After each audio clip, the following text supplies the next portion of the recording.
Hello everyone, welcome back to my channel friends. आज हम electrical machine network theory power system का part number 2 discuss करेंगे, जो आपका आने वाले exam UPPSC polytechnic electrical lecturer के लिए काफ़ी इंपॉर्टेंट है। चलिए वीडियो की स्टार्टिंग करते हैं। Question number 11, the string efficiency of a suspension insulator string is always, option number A equal to 100%, option number B greater than 100%, option number C less than 100%, option number D 0। देखिए, string efficiency of a suspension insulator जो होती है वो always less than 100% होती है। तो option में जो हमारा इसमें सी है वो उसमें करेक्ट हो जाएगा। ठीक है, तो फ्रेंड मैं आपको यहाँ पे फॉर्मूले बताता हूँ स्ट्रिंग एफिशिएंसी आप कैसे कैलकुलेट करेंगे। ठीक है, तो सबसे पहले इसमें ऑप्शन में जो हमारा सी है वो उसमें करेक्ट हो जाएगा, लेस देन 100%। अब बात करते हैं स्ट्रिंग एफिशिएंसी। देखिए फ्रेंड, सस्पेंशन इंसुलेटर स्ट्रिंग में सभी डिस्क इंसुलेटर पर वोल्टेज इक्वल नहीं होता। टावर के सबसे पास वाले डिस्क पर वोल्टेज स्ट्रेस सबसे अधिक होता है, कंडक्टर की ओर वाली डिस्क पर वोल्टेज स्ट्रेस कम होता है। इसी असमान वोल्टेज डिस्ट्रीब्यूशन के कारण स्ट्रिंग एफिशिएंसी 100% से कम होती है। अब मैं आपको स्ट्रिंग एफिशिएंसी का फार्मूला बताता हूँ। ठीक है, आप लिखेंगे स्ट्रिंग एफिशिएंसी, इस पे भी न्यूमेरिकल भी आते हैं एग्जाम में। String efficiency equal to voltage across string, voltage across string upon n multiply by voltage across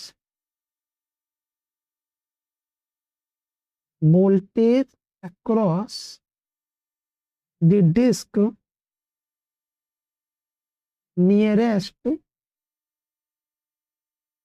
to the conductor. ठीक है फ्रेंड, ये फार्मूला होता है स्ट्रिंग एफिशिएंसी का। ओके, अब देखिए यहाँ पे n क्या है, यहाँ पे n है नंबर ऑफ डिस्क। मैं लिख देता हूँ यहाँ पे n क्या है, n equal to number of disc. ठीक है, तो अब जैसे इसको याद कैसे रखेंगे, unequal voltage distribution means string efficiency is less than 100%। काफी बार एग्जाम में पूछा गया है। ठीक है, चलिए अगले क्वेश्चन की बात करते हैं। Question number 12, which of the following motor is not self starting. आपसे पूछा जा रहा है इनमें कौन सी मोटर है जो सेल्फ स्टार्टिंग नहीं होती। तो देखिए फ्रेंड, जो सिंक्रोनस मोटर है वो सेल्फ स्टार्ट नहीं होती है। ठीक है, क्यों नहीं होती है, देखिए सिंक्रोनस मोटर सेल्फ स्टार्ट नहीं कर सकती क्योंकि स्टार्टिंग पर उसका एवरेज टॉर्क 0 हो जाता है। इसे स्टार्ट करने के लिए हम लोग डैम्पर वाइंडिंग का यूज करते हैं, पॉनी मोटर का यूज करते हैं, है ना। तो इसका ऑप्शन क्या हुआ, ऑप्शन में जो हमारा सी है वो उसमें करेक्ट हो जाएगा, synchronous motor is not self starting. ठीक है, question number 13, reciprocity theorem is applicable only to. आपसे पूछा जा रहा है कि रेसिप्रोसिटी थ्योरम एप्लीकेबल होती है कौन से सर्किट में। तो वो एप्लीकेबल होती है लीनियर बाइलेटरल नेटवर्क में। तो ऑप्शन में जो हमारा इसमें ए है वो उसमें करेक्ट हो जाएगा। देखिए फ्रेंड, रेसिप्रोसिटी थ्योरम उन सर्किट पे अप्लाई होती है जो लीनियर हो, बाइलेटरल हो और एक इंडिपेंडेंट सोर्स रखते हो। ठीक है, ये थ्योरम जो है वो नॉन लीनियर या यूनिलैटरल सर्किट जैसे डायोड सर्किट पर अप्लाई नहीं होती। ठीक है, तो ऑप्शन में जो हमारा इसमें ए है वो उसमें करेक्ट हो जाएगा। क्वेश्चन नंबर 14, पेरेंटी इफेक्ट इज ऑब्जर्व्ड इन। आपसे पूछा जा रहा है कि पेरेंटी इफेक्ट कौन सी लाइन में ऑब्जर्व किया जाता है, शॉर्ट ट्रांसमिशन लाइन में, मीडियम ट्रांसमिशन लाइन में, long distribution line under light load या फिर डिस्ट्रीब्यूशन सिस्टम। तो देखिए फ्रेंड, जो पेरेंटी इफेक्ट है वो लॉन्ग ट्रांसमिशन लाइन में ऑब्जर्व किया जाता है। तो ऑप्शन में जो हमारा इसमें सी है वो उसमें करेक्ट हो जाएगा। थोड़ा मैं आपको इसको ऐड ही देता हूँ। देखिए, पेरेंटी इफेक्ट में receiving end voltage sending end voltage से अधिक हो जाता है।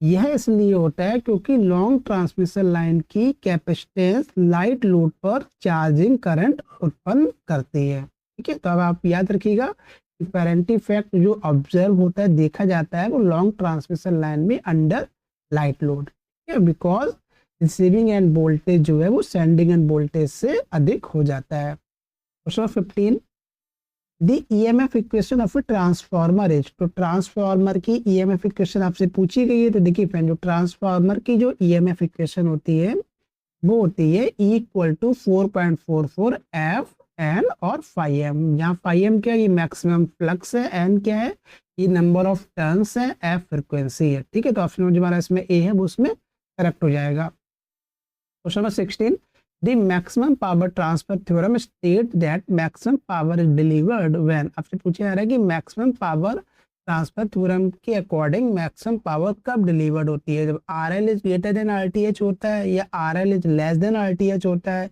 या आर एल बराबर आर टी एच होता है, या फिर आर एल बराबर 0 होता है। देखिए, तो देखिए इसका क्या ऑप्शन होगा, मैं आपको बताता हूँ।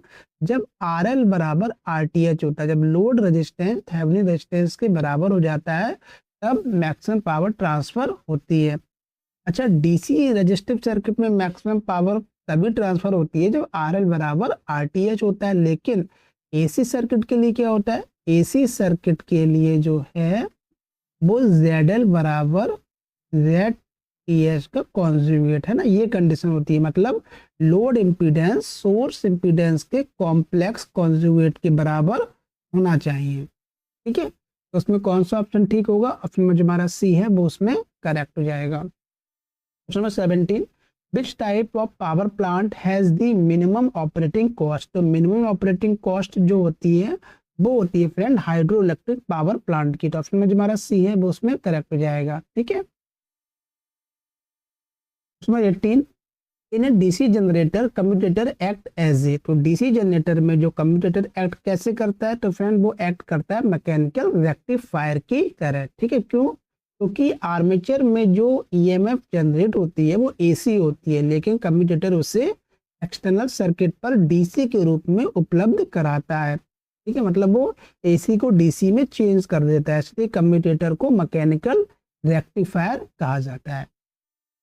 Question 19, the condition for resonance in A series RLC circuit. तो देखिए फ्रेंड, आपसे पूछा जा रहा है कि सीरीज आरएलसी सर्किट में रेजोनेंस की क्या कंडीशन होती है। तो देखिए फ्रेंड, जब इंडक्टिव रिएक्टेंस कैपेसिटिव रिएक्टेंस के बराबर हो जाता है तो सर्किट में रेजोनेंस हो जाता है ना। होता क्या है फ्रेंड, देखिए जो इम्पीडेंस का जो फार्मूला होता है सीरीज आरएलसी सर्किट में, वो क्या होता है, R square plus XL minus XC का होल स्क्वायर। ठीक है, तो रेजोनेंस में क्या होता है, एक्सएल बराबर एक्सी हो जाता है, तो उस केस में क्या होता है, जेड बराबर आर होता है। ठीक है, और क्या होता है, जो इम्पीडेंस होता है वो हमारा मिनिमम हो गया। तो देखिए अभी इम्पीडेंस ये सब मिला के था, अभी वाला पोर्शन तो कट गया क्योंकि इक्वल हो गया, तो जेड बराबर क्या रह गया, आर रह गया, मतलब इम्पीडेंस हमारा कम हो गया। जब इम्पीडेंस कम हो जाता है तो करंट की वैल्यू क्या होती है, करंट की वैल्यू बढ़ जाती है। अब पावर फैक्टर क्या हो गया, पावर फैक्टर आप निकाल दीजिए, है ना। पावर फैक्टर क्या होता है, आर अपॉन जेड होता है ना, तो जेड बराबर क्या है, आर ही है, तो आर अपॉन आर कितना हो गया, 1। तो पावर फैक्टर क्या हो गया, यूनिटी। तो इसमें कौन सा ऑप्शन ठीक होगा, तो ऑप्शन में जो हमारा सी है वो उसमें करेक्ट हो जाएगा, एक्सएल बराबर XC. Question number 20, which protective device is used to detect a fault and send a trip signal to this circuit breaker. तो इसमें कौन सा ऑप्शन ठीक होगा हमारा, तो देखिए ऑप्शन में जो हमारा इसमें बी है वो उसमें करेक्ट हो जाएगा, रिले। तो देखिए फ्रेंड, जो रिले होता है वो सर्किट ब्रेकर को सिग्नल प्रोवाइड कराता है ना, कि सर्किट के अंदर फॉल्ट आ गया है। ऑप्शन में जो हमारा इसमें बी है वो उसमें करेक्ट हो जाएगा। और आप ध्यान रखिएगा, प्रोटेक्शन सिस्टम में रिले जो है वो फॉल्ट को डिटेक्ट करता है, सर्किट ब्रेकर फॉल्ट करंट को इंटरप्ट करता है, आइसोलेटर को लोड या फॉल्ट करंट के दौरान ऑपरेट नहीं किया जाता है। इसमें कौन सा ऑप्शन ठीक होगा हमारा, ऑप्शन में जो हमारा इसमें बी है वो उसमें करेक्ट हो जाएगा, रिले जो है वो सर्किट ब्रेकर को सिग्नल भेजता है कि फॉल्ट सर्किट में आ गया है। तो फ्रेंड, आई होप ये आपको क्वेश्चन समझ में आए होंगे। फ्रेंड, मिलते हैं नेक्स्ट वीडियो में। Okay, thank you.